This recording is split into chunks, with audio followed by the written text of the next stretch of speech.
Dear younger self, huh? That's how you want me to start? Which part? The beginning? No, read this first and then skip to that. Dear younger self, Dear younger self, Dear younger self, make sure you are paid what you're worth. Save for retirement as much as possible. Don't cash out all your 401k at once. I only have about 3 months worth of bill payments in my savings account. We make very little on Social Security. I still have to work to pay my bills. I'm worried that my investments won't last me. I don't have any retirement funds put away at all. Wow. So already off to a interesting start. So they've already highlighted a number of things, but I do think this is a fairly prevalent issue for most Americans. Again, one statistic that helps me put this into perspective is I believe it's about 40 to 50% of Americans don't have $1,000 in order to handle an emergency, an unexpected emergency. And so if you're in a situation where you can't handle $1,000 emergency, you're probably also not investing that much into your retirement. And these are older individuals as well. So one of the interesting things is that these individuals likely were one of the first group of citizens that were actually transitioning to the 401k, for instance. And so this is one of the first times that people had to have invested proactively on their own, and maybe even their own parents or even folks that they knew were a bit older than them probably didn't even know of the existence of a 401k, or maybe they retired without even needing to do anything with a 401k. And so this takes some time as a society to understand the importance of some of these measures. And so it's definitely important to start thinking about some of these topics early on, in my opinion. Okay. Are you ready now? Dear younger self, Open up a Roth IRA and learn how to invest. Don't pile up debt. I would tell myself to hold on to my investment portfolio. Save more and give less. Your home is one of your biggest assets. Protect it. After I retire, One of those statements was actually interesting. That one lady said, save more and give less. Depending on what she meant there, it could be a very useful piece of advice. I know some individuals who are already struggling, and then they put all of their effort into being able to still give other folks, whether it's whatever they have when they see other people struggle, or holiday time, they start to splurge and they maybe use credit cards in order to pay for gifts and things like that. And so I think a basic analogy here would be when you're in a plane and they share how when the masks come down, you should put one over yourself before you put it on anyone else, including your kids or anybody that you're traveling with. And that's because if you can't get it for yourself, then there's nothing stopping from both of you having an issue. So like maybe you're able to put your mask on your child, but your child might not be able to put the mask onto you. And so that's why they give that advice, is because if you can put it on yourself, then you can stay safe, and then you can use your safety to help your child as well. So there's a scenario where both of you can be saved, whereas there's a risk that only one of you might make it if you prioritize other people, especially people who can't prioritize you back. And so that is definitely interesting advice. And so for some folks, maybe you should give more, but for folks, if you really are stretching yourself too thin, I would say definitely if you're going into debt in order to help give for others, or you're going into debt for yourself in any way, then you should really think about how much you're able to give to others. You should really get yourself in a good financial position first. I cashed out my entire 401k, deposited $110,000 for a down payment on the house. I also paid a 45% income tax bill by taking all the money at once. Oh no. So that explains why that individual said don't take it all out at once. That is good advice, but that's very unfortunate for her. So as she highlighted, as we all know, we have tax brackets in America. And so the way that the tax brackets work is the more income you have, the more taxes you pay on that income. Not on all of the income. So the way it works is usually the first category is about 10%, And so the first dollar that you earn, you pay 10% income tax on it. And then once you hit a certain threshold, then every dollar after that point, you pay 12%, and then 20, 22, 24, whatever it is, all the way up. And so this is an issue. I believe the highest tax bracket is in the 30s, if I'm not mistaken, for federal tax. So there's also a good chance that this individual is also in a state where they have income tax as well. And so certain states have flat tax rates, or some of them also have tax brackets as well. And so depending on which state you're in, you can get all the way into like the 50s or maybe even close to 60% if you get a lot of money all at once and you have one of those high tax bracket states, such as California or New York, for instance, especially New York City, where they also have a state tax as well for income. So the reason why that's bad, again, is one, you want your money into your 401k and the market, generally speaking, to fight off inflation.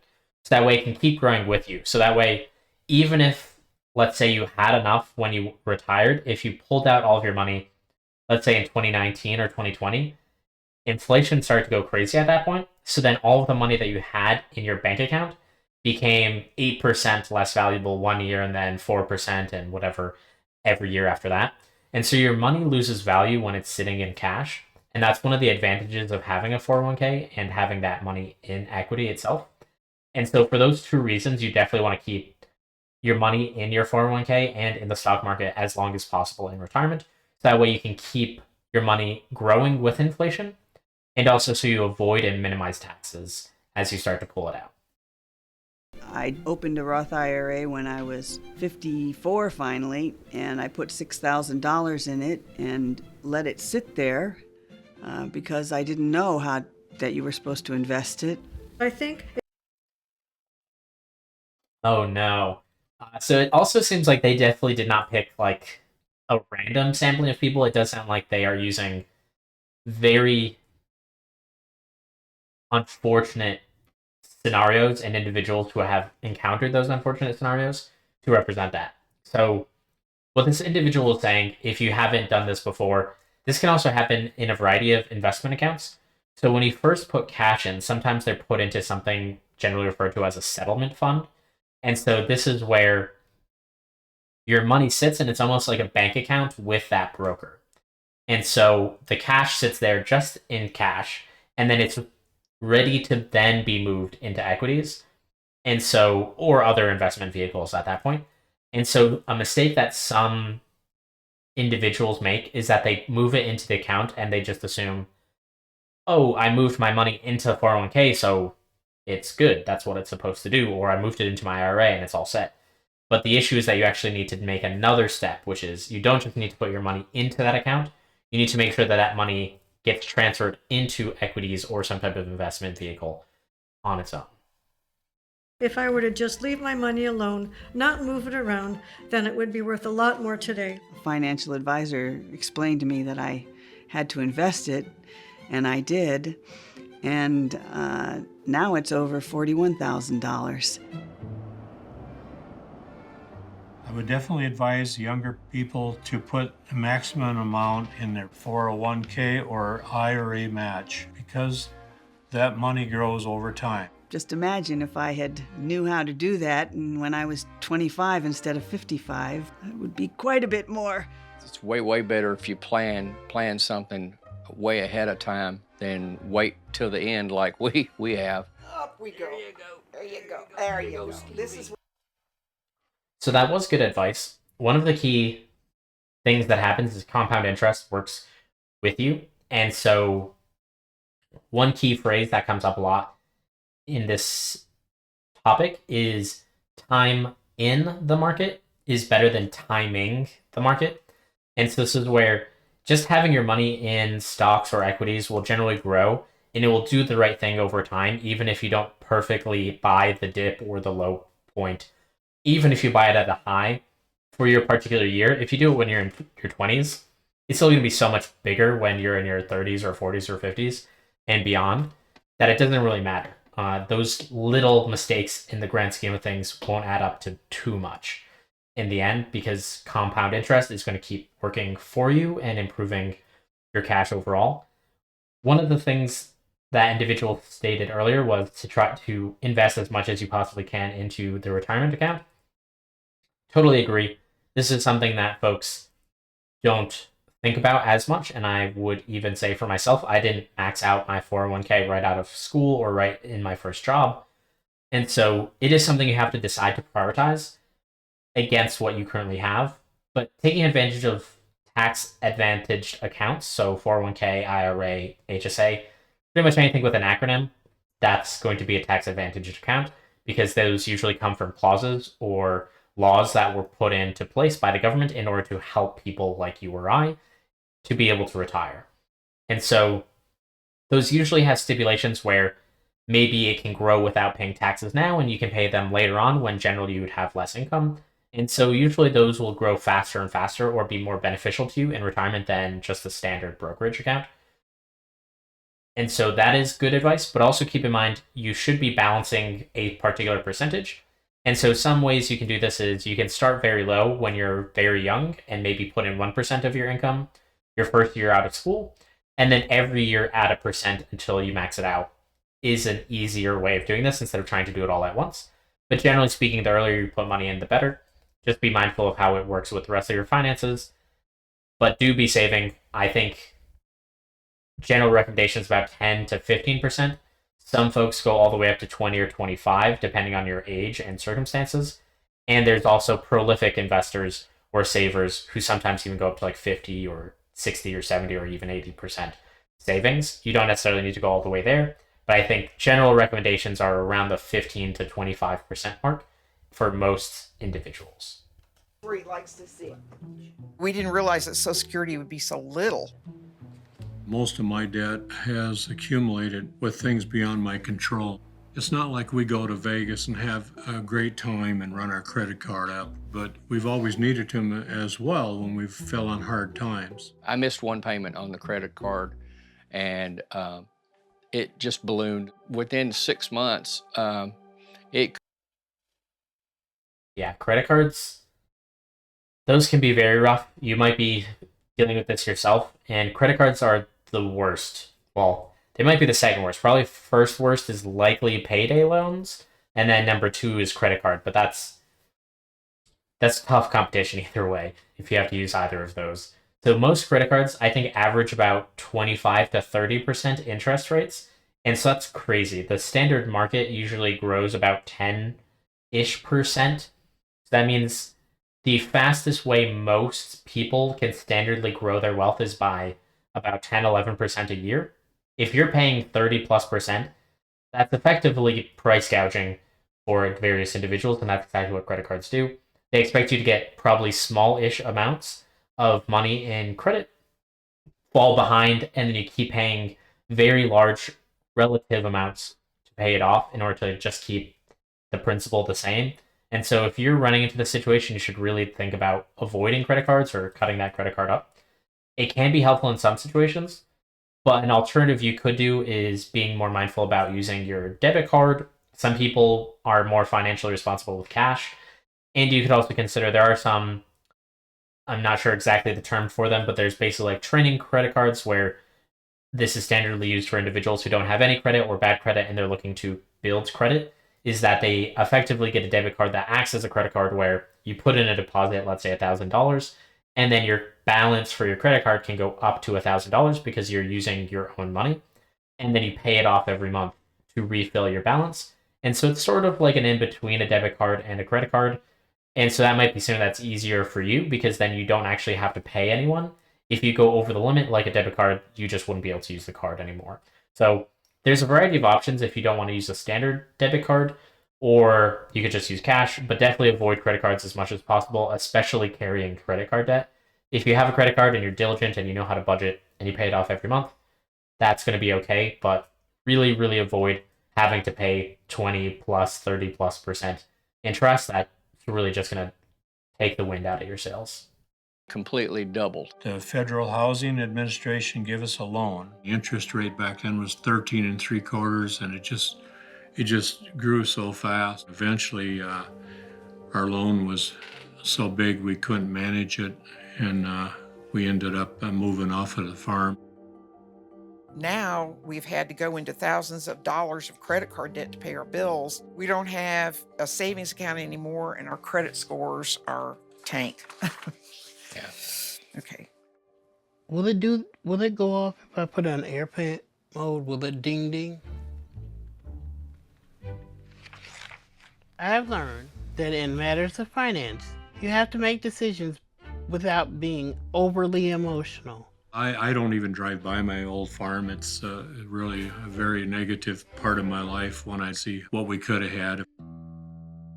I have always offered financial help to friends to help them get through a difficult time, not realizing I was less fortunate too. When you get to our age, it's a little late in the game to try to fix it because the damage is already done. So if you're young and you're working, don't be afraid to put back an extra $20 a week or whatever, and don't touch it. Some of these stories are getting a bit sad here, but hopefully you can avoid these situations. Hopefully by watching videos like this or even learning more and being prompted to learn more will hopefully help you, maybe somebody else that you know in the future. Something I've heard other people say is when you're working, you're always working for two people. You're working for yourself and your future self. And so this is something that you should be keeping in mind, which is some people think of retirement or investing as maybe a luxury or something that you don't necessarily have to do. But this is the exact situation that these individuals are living with, which is maybe they didn't think as much about their future self. And so that's why you do it, which is you're not always going to be healthy enough to be able to work throughout your lifetime. Hopefully you're lucky enough to do it for the vast majority of your lifetime, but not everyone is going to be that lucky. And so think of it like a athlete, for instance. These individuals have a very short career length, generally speaking, but they make a lot of money. But they still need to figure out a way to make that money last throughout their lifetime. And celebrities, athletes, these types of individuals are classically known for kind of using up all their money frivolously and then not having enough later in life. And so that's a much more extreme example, but all of us have to go through this as well. We don't get that large of sums of cash as these individuals do, but we still have to be thinking about how would we get by in the future when we maybe can't work, because you should be taking advantage of that now when you can, if you can, in order to help set yourself up for success in the future. And I believe that there's even been studies that have shown this, that other lady also highlighted how she was kind of helping other people instead of herself. I believe there's been a few studies that show that it's easier to empathize with another human being that you see or you are friends with today than it is to empathize with yourself in the future. And that this could be one of the causes of why people don't invest in their retirement or their futures as much otherwise, is because it's harder to picture yourself in the future and what your future state might be than seeing another human being or your friend maybe struggling or getting a little bit farther behind. And so it is something to be mindful of. Be the individual that is going to help yourself in the future. Be prepared, because one of the best things you can do is not be a burden on your family or friends in the future. And this isn't necessarily true for everyone, and this might not be true for some of these individuals from the tough situations that they're describing. I'm currently an over-the-road trucker. My current financial situation is probably the reason I keep trucking at my age. I haven't seen too many 80-year-olds out there. It's okay to care about people. However, you have to look at what it is costing you mentally and financially. You only have so many years to prepare for retirement.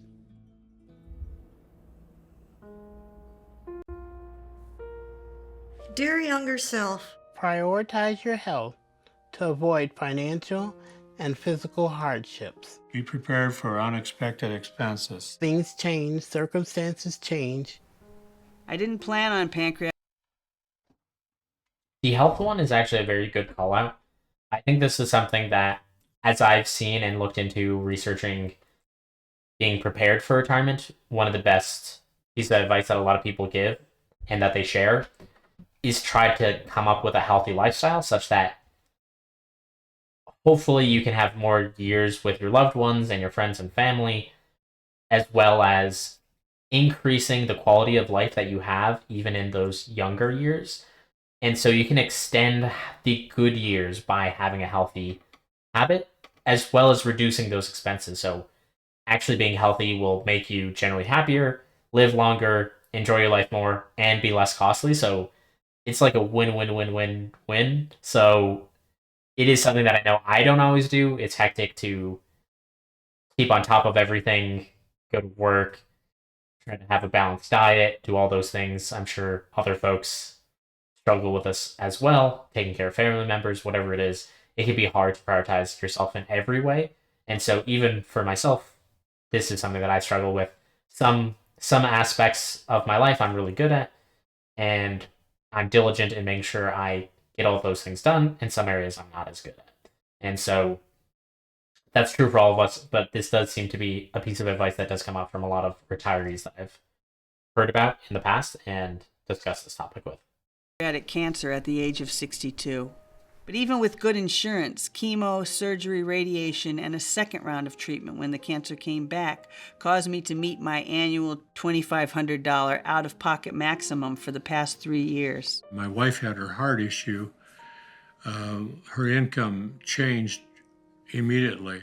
My jobs were physically taxing, and I feel that contributed to some of the medical conditions. On a scale of 1 to 10, my health is probably a 6. She was making over $50,000 a year plus benefits, and suddenly she couldn't work. My savings have been spent on medical bills. I only have enough left to cover my bills for a few months. I can no longer work, so I survive on disability benefits. Those are some pretty rough stories. I think probably also worth noting, if you know somebody or you have a family member or friend that's maybe at this age, it's probably worth checking up with them. Might be a good reminder for all of us to look out for others, especially those of us. I know earlier we highlighted, make sure that you're in a good position yourself, but that doesn't necessarily mean hand out money to these individuals if you aren't able to do that. But some of these situations sound very tough, and maybe even they could just use somebody in their life that's there to talk through some of these issues that they've had and just check up on them. Or maybe even if you have the means to help them financially, maybe that is also possible. But probably useful for all of us to get a reminder once in a while to be on the lookout for some of our more elderly friends and family members and community members that we have around us. I can't afford any financial missteps. I don't know if I can retire anytime soon. It depends on if my health holds up. Dear younger self, Don't retire early. Continue working as long as you can. I just wish I could have worked longer. It really would have helped us. I lost my job. I was sort of forced into retirement. When I was 58, I had more than $500,000 saved for retirement. I turned in my retirement paperwork. What a mistake that was. You sit around and get bored, and retirement's boring. It really is. I have no desire just to lay on the couch and eat brownies every day. And I just think I have to stay active and do something. All of a sudden, I had no important decisions to make and no social network anymore. Yeah. Something that's worth noting is if you aren't familiar with mechanisms around retirement, so some of these individuals highlighted pulling out their retirement all right away, not necessarily actually investing once they put money into an IRA, I would consider these folks individuals who might not have done their research into retirement or into these financial mechanisms. And so that's fine. Not all of us have the time or ability to do that. We're not specialists at everything and we can't be great at everything. These are situations where you likely should be seeking a financial advisor around. If you're not 100% confident and you don't know exactly how retirement is going to look or how you're going to handle it or what those next steps are going to be, likely it's going to be worthwhile for you to seek a financial advisor while you're still working and considering retirement so that you know you're going to take the next steps appropriately and adequately and whether or not you're actually prepared financially to be retired. On a positive note, this latest hair is pretty awesome. I gotta say, it's probably the the one positive thing I got to say about this video. It's really boosting my mood after some of those depressing things that they've said earlier. Anymore. I went from hoping I live a really long time to being worried that I will outlive my savings. It's not a great way to feel. I tried to return to part-time work recently.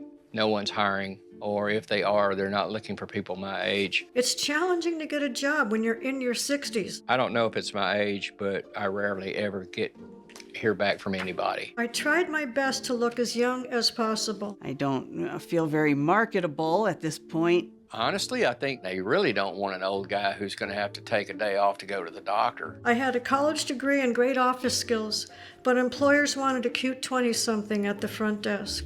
I mean, for the most part, even as sick as I am, I could probably outwork anybody in this neighborhood. These individuals are a little sassy, I gotta say. It's fun to see them interact a little bit there. They did highlight how difficult it was to get a job. This might be something that they are potentially overweighting into their age and assuming that it's that. At least from what I can tell, getting a job as the market has gotten a bit tighter in the past year or so is making a lot of people struggle with wages and employment. So it could just be a tough time overall, these people included, but it could be especially tough for older folks. From what they've highlighted, I would say, having worked at a number of companies, I haven't worked that many times with people who are 60 plus, and certainly I don't think I've ever worked with somebody who's 70 plus or 80 plus. And so hopefully those were all for good reasons, but I do think there is some expectation of folks retiring or being potentially too old to work, which is an unfortunate circumstance, especially since some of these people seem quite coherent, smart, engaging individuals that likely could get a solid day's work in. In February 2023, I finally started a full-time job with the state agency employer who was willing to give me a chance. I was 63. I got my first Nice. Good on you. freelance writing gig last week, so there's a new chapter to write, just when I thought it was time for the epilogue. I'm appreciating that they seem to be switching, at least for the last 10 seconds, to some uplifting stuff. So hopefully that is something uplifting for folks who maybe are in this situation. I know for myself, something that I also highlight is, as an awesome example, is Kentucky Fried Chicken. I'm not sponsored by them. I don't know if they do sponsorships for YouTubers on KFC, but if you are, feel free to hit me up. But otherwise, the original founder of KFC, I believe, was in his 60s, if I'm not mistaken, when he actually started that company. He had actually failed, I believe, a number of times at trying to start businesses prior to that. And so it's a great example that I like to highlight for folks where the biggest thing that he did happened then. And I think also, while Warren Buffett did contribute to his success when he was much younger, one of the things that people often forget is that Warren Buffett wasn't a billionaire when he was 30 years old or 40 years old. I believe he's actually accumulated 80% of his wealth after he would be considered standard retirement age.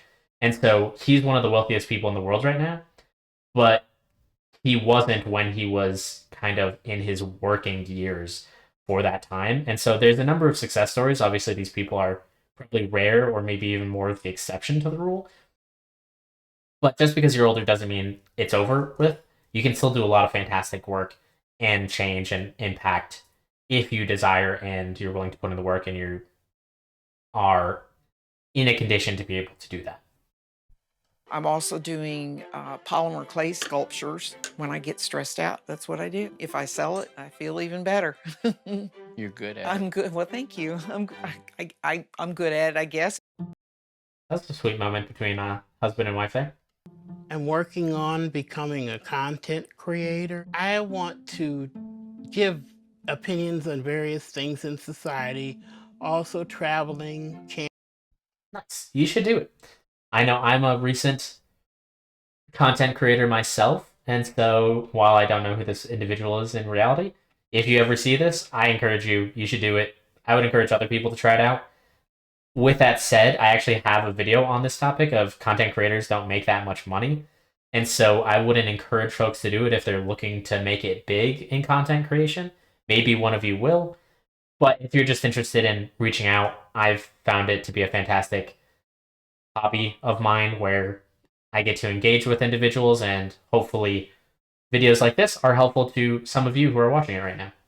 Camping, that kind of thing. I am happy right now because I have a great job. People say they have to go to work. I say I get to go to work. Don't retire. Don't retire. Work as long as you can. No, Yeah, I would do really. it in a New York minute, man. I'd Yeah. go back to work and love every minute of it.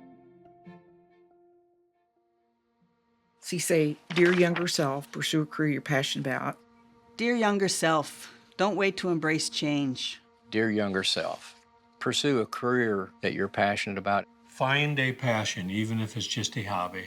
When I was younger, I also knew deep down that my teaching career didn't suit me.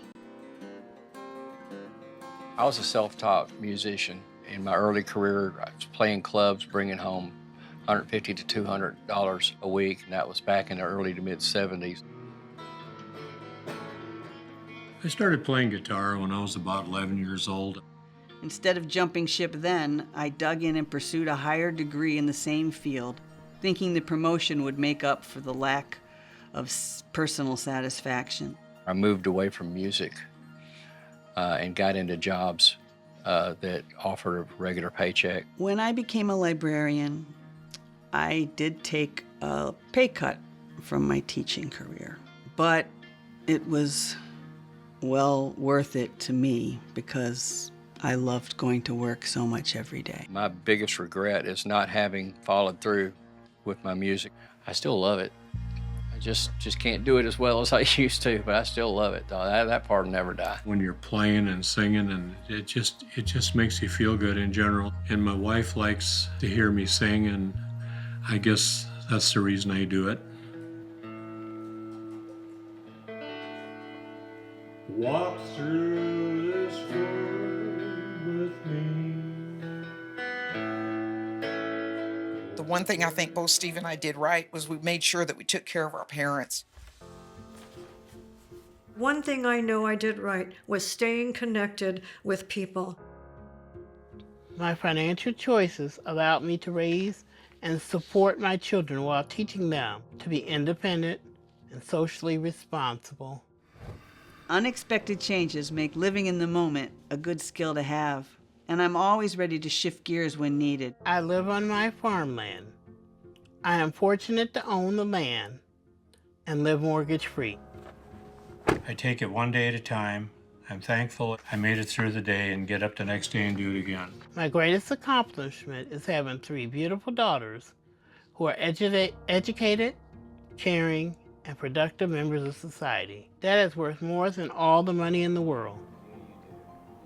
Mostly we just want to get somewhere where at least there's community, where people seem to care for each other. I can't waste time looking back at what might have been.